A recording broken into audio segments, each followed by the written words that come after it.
कि आज हम लोग ब्रीफ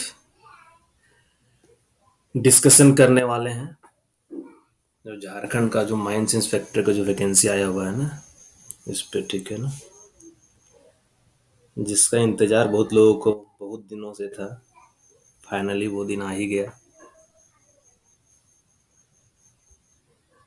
गुड इवनिंग नीरज अभिषेक। तो अब है कि इसकी तैयारी में लग जाना है स्टार्टिंग से ही, क्योंकि सिलेबस तो बहुत ज़्यादा दिया हुआ है।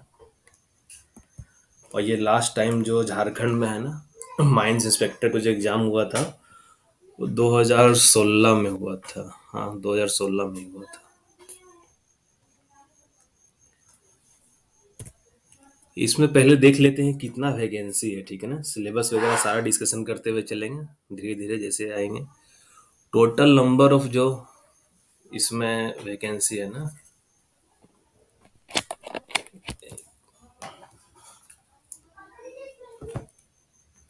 एक मिनट। ठीक है, खान निरीक्षक, हिंदी में ही माइंस इंस्पेक्टर को खान निरीक्षक बोला जाता है।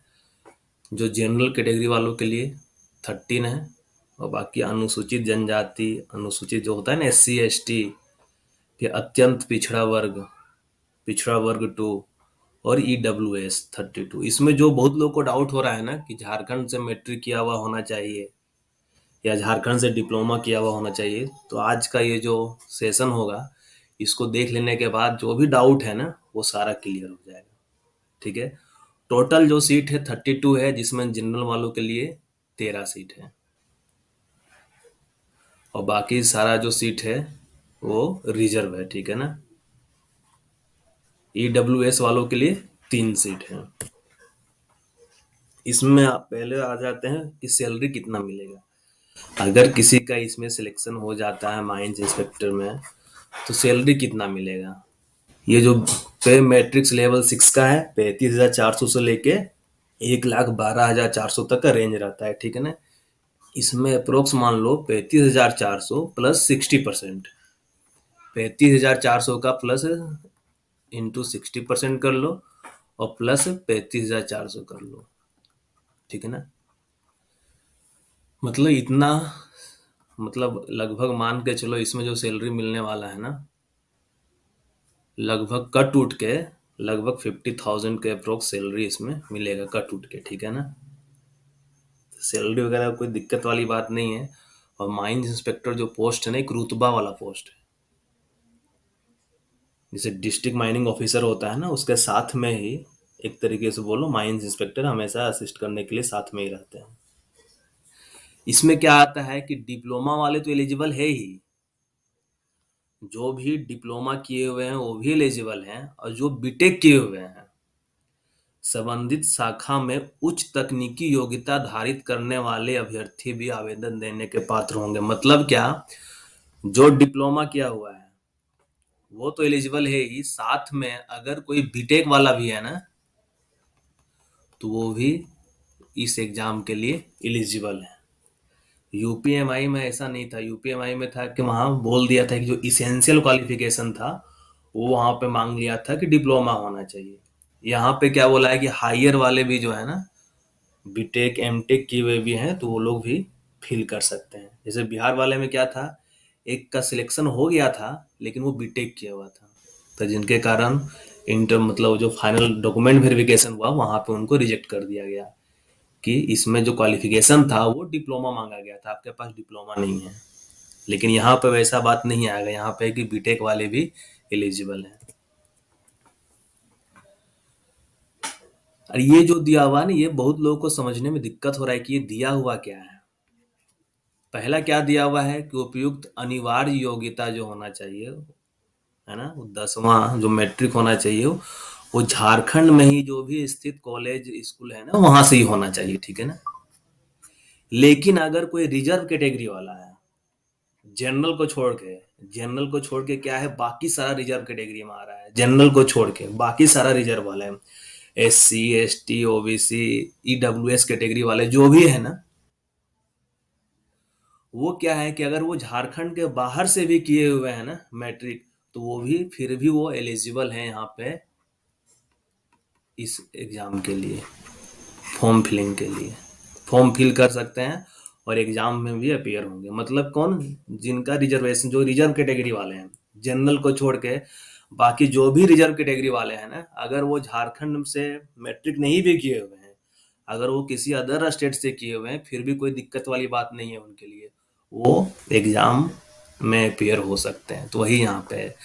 परंतु यह है कि झारखंड राज्य की आरक्षण नीति से आच्छादित अभ्यर्थियों के मामले में झारखंड राज्य में अवस्थित मान्यता प्राप्त शैक्षणिक संस्थान से मैट्रिक या 10वीं कक्षा उत्तीर्ण होना संबंधी प्रावधान शिथिल रहेगा। ठीक है ना। मतलब अगर कोई डब्ल्यूएस कैटेगरी से फॉर्म भरना चाह रहा है और वो है कि उड़ीसा से कर लिया है, जो डिप्लोमा है उड़ीसा से कर लिया है, मतलब डिप्लोमा ने 10th अगर उड़ीसा से कर लिया, फिर भी कोई दिक्कत वाली बात नहीं है, वो है कि फॉर्म भर सकता है। तो पहला कन्फ्यूजन ये जो हो रहा था सभी को, ये क्लियर है। ठीक है, किसी को कुछ डाउट आएगा पूछ लेना। अब आता है कि मिनिमम एज और मैक्सिमम एज क्या होना चाहिए। तो जो मिनिमम एज है वो 18 साल होना चाहिए, और जो मैक्सिमम एज है अनारक्षित, मतलब क्या, जनरल कैटेगरी वालों के लिए या आर्थिक रूप से कमजोर वर्ग ईडब्ल्यूएस वालों के लिए, वो 35 ईयर्स है। जो अत्यंत पिछड़ा वर्ग है एवं पिछड़ा वर्ग जो अनुसूचित 2 में दिया हुआ है, उसका एज 37 है मैक्सिमम। अगर कोई लेडीज भी इसके लिए एलिजिबल है तो उसके लिए जो भी एज दिया हुआ है 38 ईयर दिया हुआ है। और अनुसूचित जनजाति, अनुसूचित जाति पुरुष हो या महिला हो, 40 वर्ष दिया हुआ है। इसमें क्या है, हाँ, ईडब्ल्यूएस से बेनिफिट होगा। ईडब्ल्यूएस वाले जो भी है ना, इससे यही मिलता है कि ईडब्ल्यूएस और बाकी रिजर्व कैटेगरी वाले अगर मान लो कि बाहर से भी कर लिए हैं ना मैट्रिक, तो कोई दिक्कत वाली बात नहीं है। जो कि ऐसा जो दे दिया है तो नियम तो मानना ही होगा हम लोग को। ये एज लिमिट है। तो इसमें है कि बहुत लोग जो जॉब कर रहे हैं ना, जो माइनिंग सरदार ओवरमैन वगैरह को ऑलरेडी जॉब में कर रहे हैं, या हो सकता है कोई माइनिंग में असिस्टेंट मैनेजर वगैरह के पोस्ट पे भी काम कर रहा है, अगर वो अपने जॉब से सेटिस्फाई नहीं है ना, तो वो लोग भी इस फॉर्म को फिल करेगा। ये ध्यान रखो, क्योंकि बीटेक वाले भी एलिजिबल है। लेकिन ये तुम लोग ध्यान चल मान के चलो कि जो भी माइनिंग में असिस्टेंट मैनेजर वाले पोस्ट पे जो भी बीटेक किए हुए हैं ना, जितना डिटेल में तुम लोग एमसीक्यू वगैरह पढ़े हो, उतना वो लोग कभी नहीं पढ़ा है। और जो चीज उन लोग को पढ़ना है, उन लोग के लिए पूरा नया ही रहेगा। और तुम लोग के लिए क्या है कि बहुत सारा पोर्शन ऑलरेडी कवर कराया जा चुका है, और लाइव क्लास में हम लोग दोबारा से कवर करवाएंगे। ठीक है ना। इसमें कुछ जियोलॉजी का पोर्शन है, तो वो भी इसमें कवर करवाया जाएगा। मेन तो वही है। अब यहाँ पे क्या आता है, ये पीडब्ल्यू मतलब पीएच वगैरह जो कैंडिडेट होता है ना, वो सब भी एलिजिबल है। लेकिन वो जो डिजेबिलिटी होना चाहिए, कम से कम जो है 40% या उससे अधिक होना चाहिए। ये छोड़ो, ये क्या है, श्रुत लेखक या स्क्राइब, मतलब होता है ना कि कोई आदमी लिखने में सक्षम नहीं है, जो कुछ ऐसा सिचुएशन आ गया कि वो लिख नहीं पा रहा है, तो उस केस में वो अपने साथ किसी को ले जा सकता है लिखने के लिए, कि वो बोलेगा दूसरा लिखेगा। तो जो लिखने वाला होना चाहिए, तब ये नहीं कि मान लो तेज तरार को ले गया लिखने वालों के लिए, तो फिर पता चला कि अपने भी माइनिंग वाला वो लिख के पास करवा देगा उसको। तो यहाँ पे वैसा नहीं है। यहाँ पे क्या है कि जो खुद से लिख नहीं पा रहा है, तो दूसरा जो उसके बदले में आएगा सुनकर लिखने के लिए, वो बताएगा कि इसका आंसर ये है, वो लिखते हुए चलेगा। तो लिखने वाले का शैक्षणिक योग्यता क्या होना चाहिए, मैट्रिक से अधिक नहीं होना चाहिए, और उसका जो परसेंटेज है ना 50% से अधिक नहीं होना चाहिए। तो समझ लो, तेज तर्रार वो पहले से यहाँ पे डिक्लेयर कर दिया है कि ज़्यादा तेज तर्रार लड़का को नहीं लेंगे, मैट्रिक लेवल पे वाले को ही लेंगे डिप्लोमा एग्जाम के लिए, और 50% से अधिक नहीं होना चाहिए। और साथ में वो कोई क्लोज रिलेटिव भी नहीं होना चाहिए, अपना कोई जान पहचान का भी नहीं होना चाहिए। या आरक्षण नीति वाला जो वहाँ पे था, वही चीज़ यहाँ पे भी है। ये ऑलरेडी हम एक्सप्लेन कर चुके हैं। अब आता है कि बहुत लोगों के पास स्थानीय निवासी प्रमाण पत्र, मान लो जो भी रिजर्वेशन के लिए डालेगा है ना, तो उसके लिए क्या चाहिए सभी को, स्थानीय निवासी प्रमाण पत्र। तो कहाँ से इशू वाला होना चाहिए स्थानीय निवासी प्रमाण पत्र, कहाँ किससे होना चाहिए इशू, किसका साइन होना चाहिए। तो यहाँ पे बोल रहा है कि अगर कोई 2/6/2016 या उसके बाद, जैसे मान लो 2017 में, 2016 में, अगर मतलब 2 जून 2016 के बाद अगर वो प्रमाण पत्र उसके पास इशू किया गया है, तो वो जो प्रमाण पत्र होना चाहिए वो अनुमंडल पदाधिकारी से निर्गत होना चाहिए, मतलब उसमें जो साइन होना चाहिए अनुमंडल पदाधिकारी का। और अगर 19/7/2019 द्वारा निर्धारित प्रपत्र में दिनांक मतलब 19 जुलाई 2019 या उसके बाद अगर किसी का स्थानीय निवासी प्रमाण पत्र इशू हुआ है ना किसी को, तो वो अंचलाधिकारी से भी रहेगा तो चलेगा। यहाँ अनुमंडल पदाधिकारी है और यहाँ क्या है कि मतलब अनुमंडल पदाधिकारी कहाँ से कहाँ तक का चलेगा, 2/6/2016 से लेके 18/7 अनुमंडल पदाधिकारी पूरा चल सकता है, ठीक है ना। 2/6/16 से के बाद से कभी भी पूरा अनुमंडल पदाधिकारी चल सकता है। लेकिन अगर किसी के पास अंचलाधिकारी का है 2000 मतलब 2016 का 17 का, तो अंचलाधिकारी का नहीं चलेगा। अंचलाधिकारी कब से चलेगा, अगर 19/7/2019 के बाद से इशू हुआ है ना, तो अंचलाधिकारी अगर इशू किया है उसका स्थानीय निवासी प्रमाण पत्र से चलेगा। इसका जो भी फॉर्मेट है, ये फॉर्मेट जो फॉर्म 8 दिया हुआ है, एक जो 7 दिया हुआ है, उसी के अकॉर्डिंग लेकिन होना चाहिए। वो जो फॉर्मेट अभी दिया हुआ है इसमें, वही फॉर्मेट पे होना चाहिए, ठीक है ना। तो वही चीज यहाँ लिखा हुआ है कि 19/7/2019 के पूर्व के पहले का अंचलाधिकारी से निर्गत स्थानीय निवासी प्रमाण पत्र मान्य नहीं होगा। मतलब क्या, 19/7/2019 के बाद अगर इशू होगा तो अंचलाधिकारी का वैलिड रहेगा, लेकिन अगर उससे पहले इशू किया हुआ रहेगा तो अंचलाधिकारी का नहीं चलेगा। और दिनांक 2/6/2016 के पूर्व मतलब 2016 से पहले का, 2 जून 2016 के पहले का अगर कहीं से भी किसी भी लेवल से भी उसको निर्गत किया गया है स्थानीय निवासी प्रमाण पत्र, तो मान्य होगा ही नहीं, ठीक है ना। 2/6/16 के बाद अगर इशू हुआ होगा तो अनुमंडल पदाधिकारी का चलेगा। 19/7/2019 के बाद अगर इशू हुआ होगा तो पूर्व अंचलाधिकारी से मतलब अंचलाधिकारी से भी चलेगा। तो यह स्थानीय निवासी प्रमाण पत्र में जो कंफ्यूजन होता है सभी को मुझे लग रहा है कि क्लियर हो गया है। EWS MP से है तो क्या फॉर्म भर सकते हैं क्या?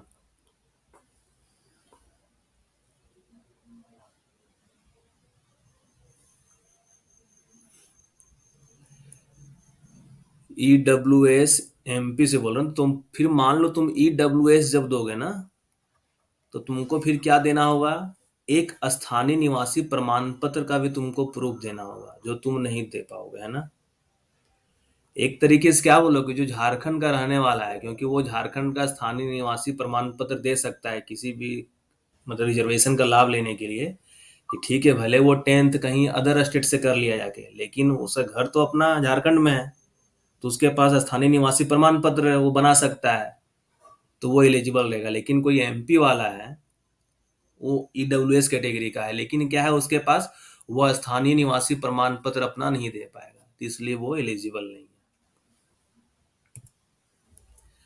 जाति प्रमाण पत्र का भी फॉर्मेट दिया हुआ है, ठीक है ना। जाति प्रमाण पत्र जो होगा वो जिला या अनुमंडल के उपायुक्त या अनुमंडल पदाधिकारी के स्तर से निर्गत जातीय प्रमाण पत्र, जिसका मानक प्रपत्र एक फॉर्मेट दिया गया है परिशिष्ट 1 पे, ठीक है। या 25/2/2019 को अथवा या उसके पश्चात अगर अंचलाधिकारी से निर्गत किया गया है तो इसका फॉर्मेट दिया हुआ है 3। अगर सेम रहेगा तो उसको वैलिड माना जाएगा। रजिस्ट्रेशन का नोट डेट थोड़ा नोट कर लो तुम लोग सभी लोग, कि जो रजिस्ट्रेशन करने अपना रजिस्ट्रेशन करना है, होता है ना लॉगिन आईडी और पासवर्ड क्रिएट करना, और उसमें है कि अपना पूरा डिटेल इन्फॉर्मेशन भरना है, नाम पता फादर्स नेम एड्रेस वगैरह जो भी है सारा चीज डिटेल भरना है, क्वालिफिकेशन वगैरह। तो कहाँ 12 दिसंबर 2022 से स्टार्ट होगा और 11 जनवरी 2023 तक की मध्य रात्रि तक, मतलब 12 बजे तक। परीक्षा शुल्क कब तक दे पाओगे, 14 जनवरी 2023 की मध्य रात्रि तक। उसके बाद फोटो एवं सिग्नेचर अपलोड करना है और उसका प्रिंट आउट लेने के लिए दिनांक 17 जनवरी 2023 की मध्य रात्रि तक। मतलब रजिस्ट्रेशन वगैरह कर लेना है 11 जनवरी की रात, 11 जनवरी 2023 की रात 12 बजे तक तुम लोग का रजिस्ट्रेशन और डिटेल सारा फॉर्म फिलअप कर लेना है। पेमेंट तुम 14 जनवरी तक कर सकते हो, और उसमें क्या कहते हैं सिग्नेचर और फोटो अपलोड करके तुम 17 जनवरी तक प्रिंट आउट ले सकते हो। और उसके बाद 18 जनवरी 2023 से लेके 22 जनवरी 2023 के रात्रि 12 बजे तक कोई भी जो इनकरेक्ट कोई डाला है ना, अशुद्ध प्रविष्टि को संशोधित करने के लिए पुनः खोली जाएगी, जिसके माध्यम से वैसे अभ्यर्थी ऑनलाइन आवेदन पत्र की अशुद्धियां संशोधित कर सकेंगे। ठीक है ना। लेकिन छूट सहित परीक्षा शुल्क भुगतान करने की स्थिति में शुद्धिकरण का दावा परीक्षा शुल्क भुगतान की राशि तक ही सीमित होगा, ये काम का चीज नहीं। ठीक है, इसमें ध्यान रखना कि 18 जनवरी से 22 जनवरी क्या किसी का मान लो कुछ गलत हो गया, होता है बहुत लोग हम सब गलत भर दिए क्या करेंगे, तो ये डेट अलग से निकालेगा 18 जनवरी से 22 जनवरी तक का, कि इसमें कि जो भी इनकरेक्ट फिलिंग हुआ है उसको करेक्ट करने के लिए। अब आता है कि परीक्षा का स्वरूप, मेन कोर्स अपना यही है, क्या है कि कंप्यूटर बेस्ड एग्जाम होगा, एमसीक्यू क्वेश्चन होगा। प्रत्येक क्वेश्चन जो है ना, ईच क्वेश्चन 3 मार्क्स का होंगे, ईच क्वेश्चन जो है वो 3 मार्क्स का होगा, 3 मार्क्स के। और यहाँ पर नेगेटिव मार्किंग का प्रावधान है। नेगेटिव मार्किंग कितना, 1/3, मतलब 1 मार्क्स। अगर इनकरेक्ट होगा तो नेगेटिव में 1 मार्क्स चला भी जाएगा। प्रश्न पत्र हिंदी एवं अंग्रेजी दोनों भाषा में होंगे, कि पढ़ने में किसी को या समझने में दिक्कत ना हो। ठीक है। नॉर्मलाइजेशन का मतलब होता है ना कि एक दूसरे के रिस्पेक्ट में वहां पे निकाला जाएगा। जैसे गेट वगैरह का जो निकालता है ना, जैसे मान लो गेट जो इसमें टॉप किया, ठीक है ना, जो इसमें टॉप, जैसे मान लो अभी क्या होगा, तुम्हारा जो भी एग्जाम होगा, मान लो 120 क्वेश्चन है, 360 मार्क्स का प्रथम पाली में और 360 मार्क्स का द्वितीय पाली में, सेकेंड हाफ में। ठीक है ना, टोटल हो गया 720 मार्क्स। तो ऐसा हो सकता है कि कोई भी लड़का 720 मार्क्स ना लाए, जो भी लड़का लाए। अगर मान लो कोई 650 मार्क्स ही लाता है ना, 650 ही मार्क्स ला रहा है, तो उसके मार्क्स को मान लिया जाए कि वो लड़का रैंक 1 ला लिया है। ठीक है ना, उसके मार्क्स को 100% मान के चलाया जाएगा, माना जाएगा, और उसके रिस्पेक्ट में बाकी लड़के लोगों का मार्क्स निकाला जाएगा। उसके रिस्पेक्ट में कि 650 वाला को मान के चलेंगे कि 100% ले आया है, उसका स्कोर क्या है, 100% है, जो टॉप कर गया। और उसी के रिस्पेक्ट में जो 649 लाया है, 648 लाया है, तो वो नॉर्मलाइजेशन का कॉन्सेप्ट अपनाता है वहां पे। जो भी है, मुख्य इसमें एक ही है, पीटी मेंस पहले होता था, लेकिन अब पीटी मेंस का कोई प्रावधान नहीं है। जो भी होगा वो एक ही बार मेंस होगा, पीटी का कोई प्रावधान नहीं है, सीधा डायरेक्ट क्या होगा, डायरेक्ट मेंस एग्जाम होगा। इसमें मेंस एग्जाम जो होगा वो 2 पाली में होगा, फर्स्ट सिटिंग मतलब फर्स्ट हाफ और सेकेंड हाफ में। प्रत्येक में जो होगा 2 घंटा का परीक्षा होगा। फर्स्ट हाफ में भी 2 आवर का, सेकेंड हाफ में भी 2 आवर का। क्या क्या विषय होगा जो फर्स्ट हाफ में होगा, फर्स्ट हाफ में जो 2 आवर का एग्जाम होगा, उसमें जनरल इंजीनियरिंग, सामान्य अभियांत्रिकी मतलब क्या, जनरल इंजीनियरिंग, और जीके का ये सिलेबस कवर करवाया जाएगा। ये सिलेबस है फर्स्ट हाफ में जो एग्जाम होगा, जिसमें जनरल इंजीनियरिंग का 80 क्वेश्चन होगा और सामान्य ज्ञान का 40 क्वेश्चन होगा, टोटल मिला के 120 क्वेश्चन। ठीक है, ये प्रथम पाली में हो गया। अब द्वितीय पाली में क्या है, जो जिसके लिए भरेगा उसके अकॉर्डिंग, हम लोग है कि माइनिंग वाले हैं तो खान निरीक्षक का भरेंगे, तो इसका भी कुल प्रश्न 120 होगा और टाइम कितना मिलेगा, 2 घंटे का टाइम मिलेगा। ठीक है, अब आता है कि जो अभी हम लोग जो फर्स्ट हाफ में जो एग्जाम होगा, जो उसका सिलेबस था ना, जनरल इंजीनियरिंग, सामान्य अभियांत्रिकी मतलब क्या, जनरल इंजीनियरिंग। इसमें क्या क्या पढ़ना है, civil engineering part A, civil engineering के बारे में पढ़ना है, जिसमें building materials, estimating, costing and valuation, surveying, soil mechanics, hydraulics, irrigation engineering, transportation engineering, environmental engineering. ये सोचो जनरल इंजीनियरिंग का चीज पढ़ना है। उसी तरीके से स्ट्रक्चरल इंजीनियरिंग में पढ़ना है, ये भी सिविल इंजीनियरिंग जो करता है वो पढ़ता है। तो ये सब में क्या है कि बीटेक वाले तुम लोग से आगे रहेगा, ये वाले पोर्शन में, जनरल इंजीनियरिंग वाले पोर्शन में बीटेक वाले तुम लोग से अभी 8% वो आगे है, क्योंकि तुम लोग ये सारे चीज कभी नहीं पढ़े हो। लेकिन बीटेक वाला, माइनिंग वाला भी नहीं पढ़ा हुआ है, माइनिंग वाला भी ये चीज नहीं पढ़ा हुआ है, ठीक है ना, वो सिविल वाला ही पढ़ता है। तो माइनिंग वाले भी जो बीटेक वो भी पढ़ेंगे, ठीक है ना। अभी थोड़ा बहुत होता है कि इलेक्ट्रिकल में वो लोग पढ़ा हुआ रहता है कुछ कुछ पोर्शन, लेकिन है कि सारा चीज उन लोग को भी ज्यादा ही मेहनत करना होगा। तो ये है जनरल इंजीनियरिंग का सिलेबस, जिसमें सिविल इंजीनियरिंग दिया हुआ है, स्ट्रक्चरल इंजीनियरिंग दिया हुआ है, इलेक्ट्रिकल इंजीनियरिंग दिया हुआ है। लेकिन इसमें जो क्वेश्चन आता है ना, 2016 का जो मुझे याद आ रहा है, क्वेश्चन पेपर खोजे नहीं है, मिल जाना चाहिए, कि ये रेजिस्टेंस दे दिया है, ठीक है ना, सिंपल, कि दो रेजिस्टेंस, एक 5 ओम का है, एक 5 ओम का, दोनों पैरेलल में कनेक्ट है, तो आर इक्विवेलेंट क्या होगा, ओम्स लॉ क्या होता है। सिंपल इस टाइप से न्यूमेरिकल आता है, मतलब जो क्वेश्चन देता है ना, न्यूमेरिकल भी रहता है, थ्योरी भी रहता है, लेकिन बहुत ही इजी रहता है, जो लेवल होता है ना उसका बहुत ही इजी लेवल का रहता है, मतलब टफ नहीं है, ज्यादा डिटेल में घुस के नहीं पढ़ना है, मतलब ऐसा पढ़ना है कि इजी लेवल का ही क्वेश्चन रहता है, क्योंकि माइनिंग वालों के लिए डिटेल में ये सब उतना कभी पढ़ता नहीं है, इसलिए है कि सर्किट लो क्या है, मैग्नेटिक सर्किट क्या होता है, ये सब देखने में बहुत ज्यादा लग रहा है, ठीक है, टफ लग रहा है, लेकिन जब पढ़ोगे बहुत ही इजी है। एक तरीके से है कि जो तुम लोग 10th 11th 12th वगैरह में जो पढ़े हुए हो ना, वही सारा चीज है, एक तरीके से बेसिक वही पढ़ना है।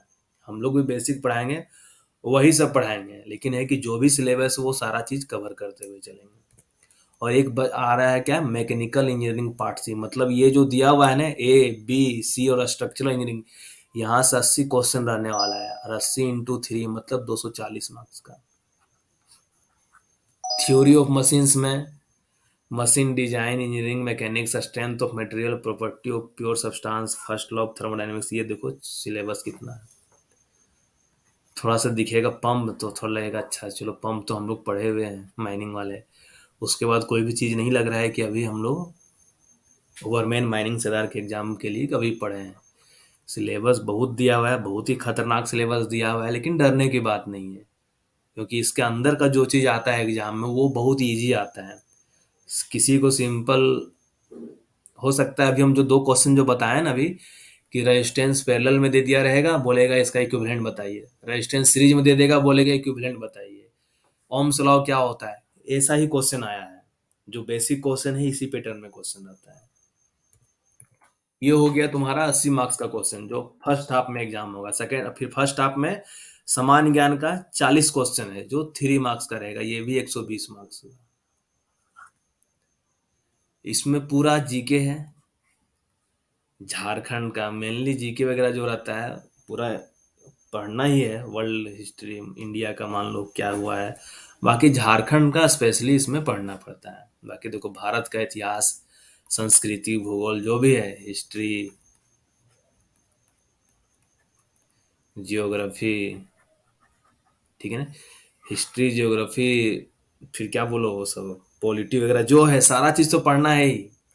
समान अध्ययन ये हो गया। इसमें क्या है, सामान्य विज्ञान दिया हुआ है, मतलब जो केमिस्ट्री, मैथमेटिक्स वगैरह जो होता है ना, केमिस्ट्री हो गया, फिजिक्स हो गया, वो सारा चीज हो गया। सामान्य गणित हो गया, मतलब सिंपल 10वां लेवल, 10वां तक का सिंपल क्या होता है, अंक गणित, बीज गणित वगैरह जो है ना, साइन थीटा कोस थीटा वगैरह, ट्रिग्नोमेट्री हो गया। क्षेत्रमिति मतलब क्या, जो आयत वगैरह पढ़ते थे हिंदी में, आयत क्या होता है, स्क्वायर क्या होता है, तो सबका प्रॉपर्टी बेस्ड क्वेश्चन, ठीक है ना, टफ नहीं रहता है, इजी रहता है। तुम लोग को टाइम मैनेजमेंट करने सीखना होगा, और है कि इसमें सारा चीज जो दिया हुआ है सिलेबस, वो तुमको बेसिक उसका जानकारी जरूर होना चाहिए।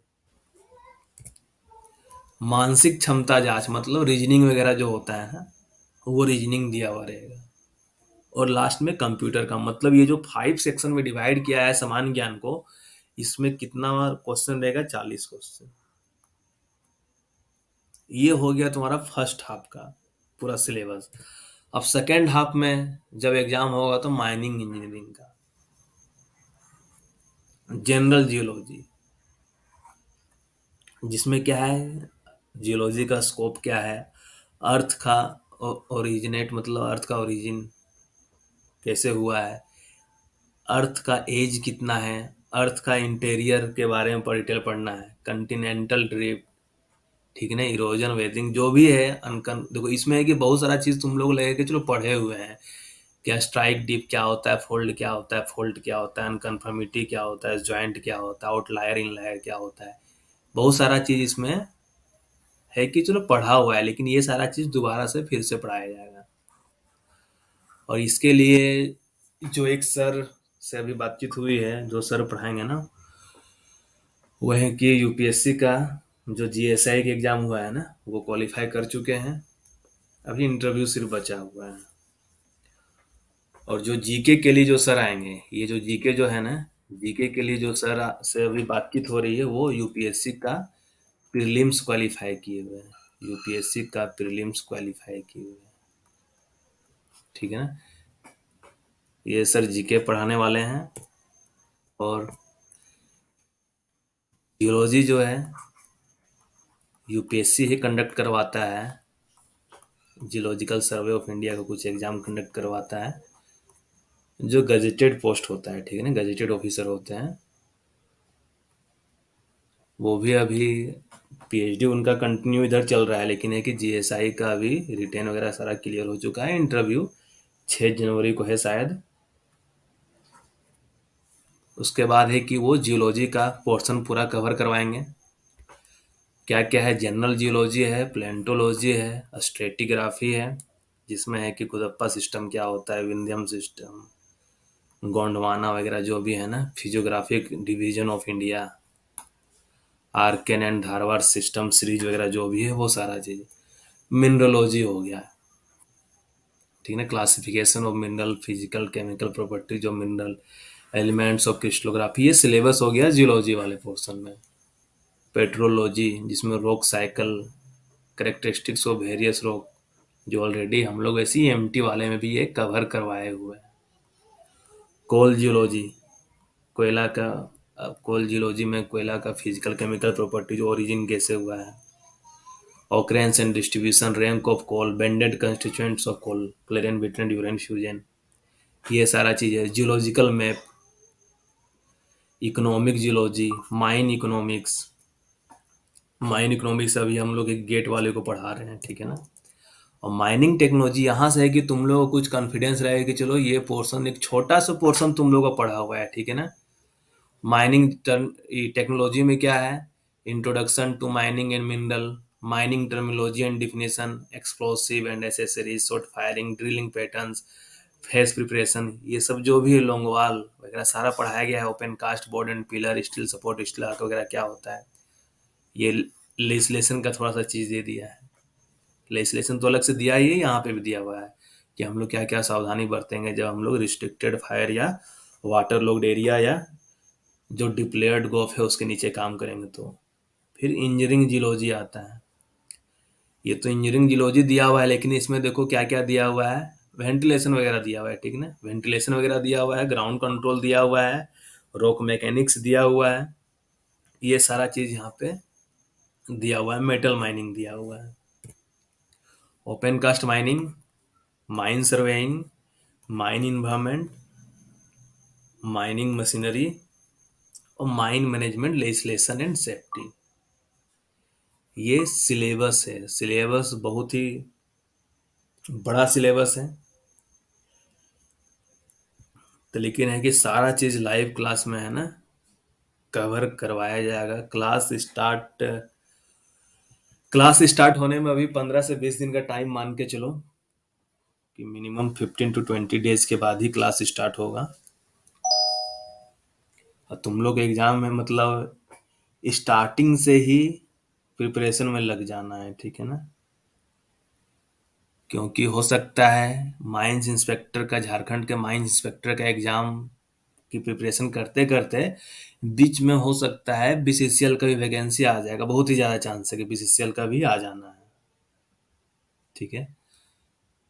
एग्जाम में टाइम मिलेगा, झारखंड वाला जो एग्जाम होता है ना, इसमें टाइम मिलना चाहिए, जेएसएससी कंडक्ट करवाएगा एग्जाम को, मान के चलो कम से कम 6 से 7 महीना मिनिमम इतना मिलना चाहिए, ठीक है ना। जनवरी में फॉर्म फिलअप 23-24 तारीख तक हो रहा है, मतलब करेक्शन के साथ। उसके बाद भी है कि 6 से 7 महीना का टाइम मिलना चाहिए, उसके बाद ही एग्ज़ाम होगा। तैयारी करने के लिए सफिशिएंट टाइम मिलेगा, लेकिन वही है कि तुम लोग को अपना कंटिन्यूटी बना के रखना है। इसी बीच में होगा तुम लोग के लिए, देखना ऐसा होने भी वाला है कि बीसीसीएल का ओवरमैन या माइनिंग सर्वेयर का जो 60 सीट का है वो वैकेंसी आ जाएगा। तो एक इसके लिए क्या है कि तुम लोग को जो लेजिस्लेशन वगैरह है पोर्शन, छोटा सा पोर्शन दिया हुआ है। लेजिस्लेशन तो यहाँ भी पढ़ना है, mines act, mines rule, coal mines regulation, mine accident management, mine rescue rule, ये तो यहाँ भी पढ़ना है। तो एक छोटा सा पोर्शन जो इसका सिलेबस कितना है, झारखंड माइन इंस्पेक्टर का सिलेबस इतना है, और गवर्नमेंट माइनिंग सदा का सिलेबस कितना है, मात्र इतना है। ठीक है, तो ये भी पढ़ लो अगर अच्छे से। तो हम पहले भी एक बार बोले हुए थे, कितना जो डिटेल है, नौकरी लेने में देरी हो सकता है लेकिन कभी तुम लोग बेरोजगार नहीं रहोगे, वो नौकरी मिलना ही मिलना है। अब देखो यहाँ पे है कि कट ऑफ वगैरह कैसे निर्धारित होगा, ठीक है ना। कट ऑफ वगैरह के लिए मेरिट कैसे बनाएगा, तो मेरिट बनाने के लिए क्या है कि जो दोनों का है ना, दोनों का जो भी तुम लोग को मार्क्स आएगा, फर्स्ट हाफ का और सेकंड हाफ का, दोनों के मार्क्स को जोड़कर मेरिट लिस्ट तैयार किया जाएगा। ठीक है, और मिनिमम फिर भी कितना लाना है, 40% तो लाना ही है। मान लो 120 इंटू थ्री, 120 इंटू 3 मतलब टोटल जोड़ देंगे तो 720 मार्क्स का एग्जाम हो रहा है। तो 720 में तुम लोग को 40% कितना हो जाएगा, मतलब 288 मार्क्स, यही ना, 4 हाँ ठीक है। इतना तो मिनिमम लाना ही होगा। उसके बाद है कि जो कट ऑफ अलग से डिसाइड किया जाएगा। कट ऑफ मान लो तुम लोग को 400 चला जा रहा है, 500 चला जा रहा है कट ऑफ, ठीक है ना, 500 मान लो चला जा रहा है कट ऑफ, तो तुम लोग उस कट ऑफ से ऊपर ही लाना होगा मार्क्स। यहाँ कैटेगरी वाइज, सेक्शन वाइज कोई कट ऑफ नहीं है, ठीक है ना, कि जीके में पास करना जरूरी है, फर्स्ट पेपर में पास करना जरूरी है, सेकंड में पास करना जरूरी नहीं। ओवरऑल सब में कंट्रोल अच्छा रखना है कि एक अच्छा खासा स्कोर, 720 मार्क्स का एग्जाम होने वाला है ना। तो मान के चलो कम से कम 60 to 70% वाले रेंज में तुम लोग मार्क्स लाना होगा।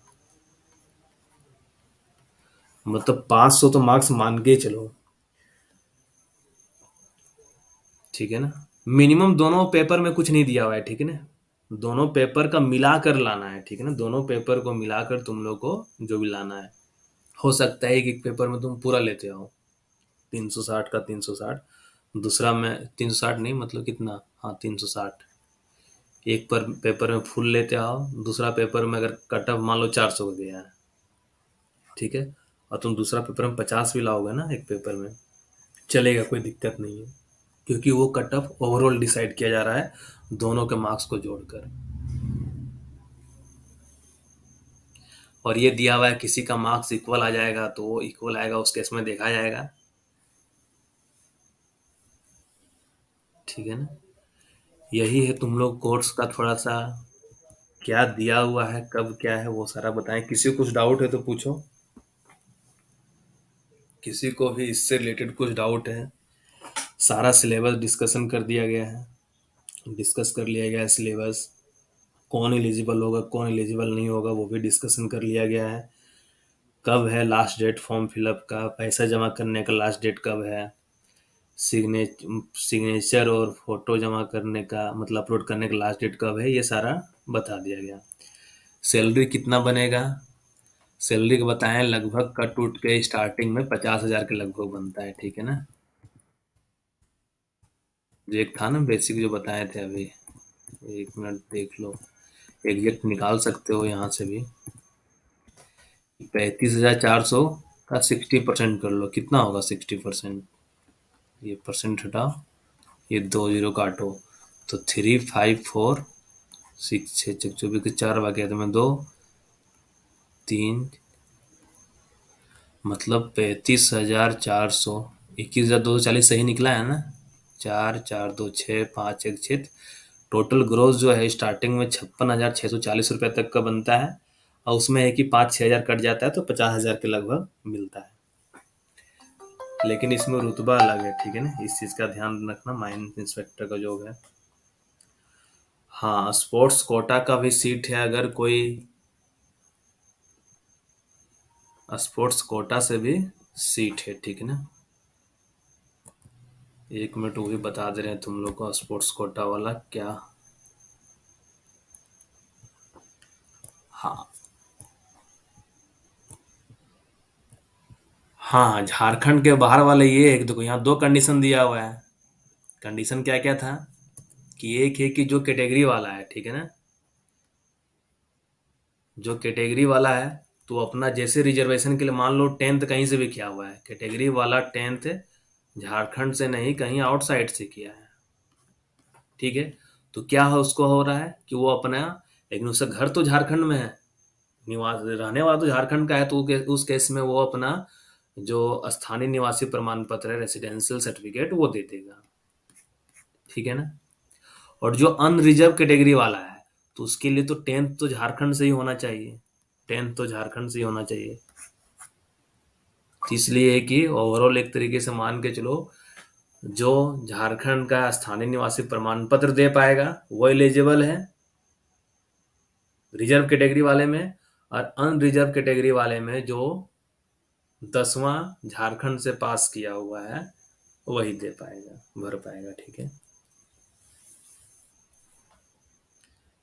स्पोर्ट्स कोटा का भी है, कोई है क्या अभिषेक, तुम स्पोर्ट्स कोटा से हो क्या?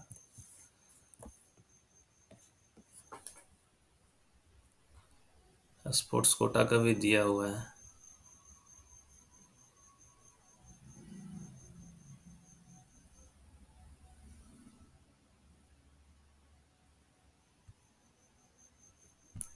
देखो यहाँ पे कि अंतर्राष्ट्रीय ओलंपिक कमेटी अथवा उनसे संबंधित फेडरेशनों द्वारा आयोजित प्रतियोगिता में अगर मेडल मिला है तो उसके अनुसार अनुमान होगा, या भारतीय ओलंपिक संघ, इंडियन ओलंपिक एसोसिएशन, या उससे जो भी कनेक्टेड फेडरेशन है, अगर उससे मिला हुआ है प्रथम स्थान, तो उस केस में, या राष्ट्रीय स्तर की प्रतियोगिता में अगर कुछ वर्ल्ड रिकॉर्ड बनाया हुआ है, तो उस केस में तुम्हारा विषय किस कैटेगरी में बताओ जरा।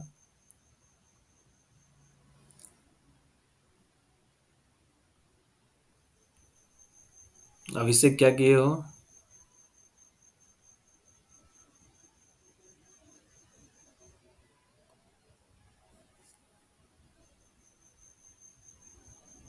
लेकिन यहाँ पे अच्छा, मोटरयान माइंस वाले के लिए देखो, खेलकूद कोटा से एक सीट है, ठीक है ना, खेलकूद कोटा से एक सीट है। अब देख लो, ओलंपिक से जुड़े हुए हो या वर्ल्ड रिकॉर्ड किसी चीज में है, तो एक सीट मिल सकता है, जो रेयरेस्ट ऑफ रेयर वगैरह कैटेगरी में आता है।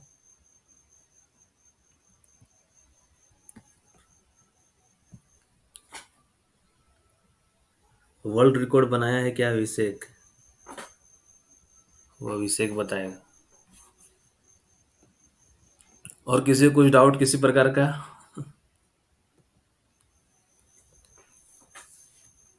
32 सीट है।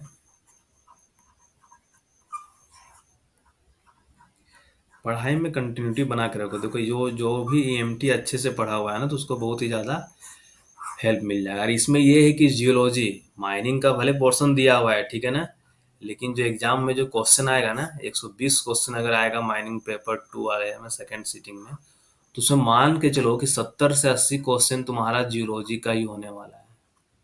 70 से 80 क्वेश्चन जियोलॉजी का ही होने वाला है, और वही पेपर को टफ बना देता है, ठीक है।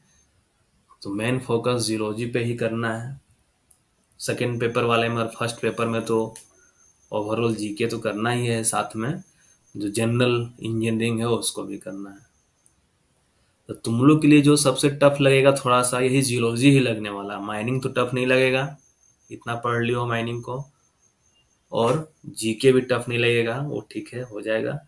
जनरल इंजीनियरिंग भी टफ नहीं लगेगा, क्योंकि वो 10th लेवल वाला ही चीज़ है, ठीक है ना, वो लिख दिया हुआ है, बहुत लंबा चौड़ा दे दिया है, लेकिन 10th मैक्सिमम 12th लेवल तक का, 12th या उससे बिलो का ये पूछेगा, ज़्यादा कुछ नहीं पूछेगा। जनरल इंजीनियरिंग का तैयारी कैसे करें? वो तैयारी हम लोग भी अपने क्या कहते हैं, ऑनलाइन लाइव क्लास में हम लोग तैयारी करवाएंगे जनरल इंजीनियरिंग का। उसके लिए तो सर हम लोग के पास ऑलरेडी हैं। ठीक है, तो जो लोग भी इंटरेस्टेड होंगे, कोर्स हो सकता है कल लॉन्च कर दिया जाएगा। तुम लोग अपना कोर्स हो तुम लोग ले सकते हो वहाँ से। बाकी क्लास है कि जब स्टार्ट होना होगा मिनिमम 15 से 20 दिन अभी मान के चलो, क्लास स्टार्ट होने में टाइम लगेगा, ठीक है ना। उसके बाद से फिर क्लास स्टार्ट होगा तो कंटिन्यू चलेगा। और किसी को कुछ डाउट? प्राइस कल ही पता चलेगा, अभी हम कुछ नहीं कह सकते हैं, क्योंकि तुम लोग देख लो सिलेबस क्या है, तुम लोग भी गेस कर सकते हो कुछ। सीट बढ़े, हाँ सीट घट भी सकता है बढ़ भी सकता है, वो डिपेंड करता है एसएससी वालों पे, जेएसएससी वालों पे, ठीक है ना। वो लिखा हुआ है एक जगह कि सीट ऊपर नीचे कुछ भी हो सकता है, सीट में वेरिएशन हो सकता है, और रिजर्व जो भी दिया हुआ है उसमें वेरिएशन हो सकता है। लेकिन इधर सीट बढ़ेगा या नहीं बढ़ेगा ये कोई कुछ नहीं बोल सकता है।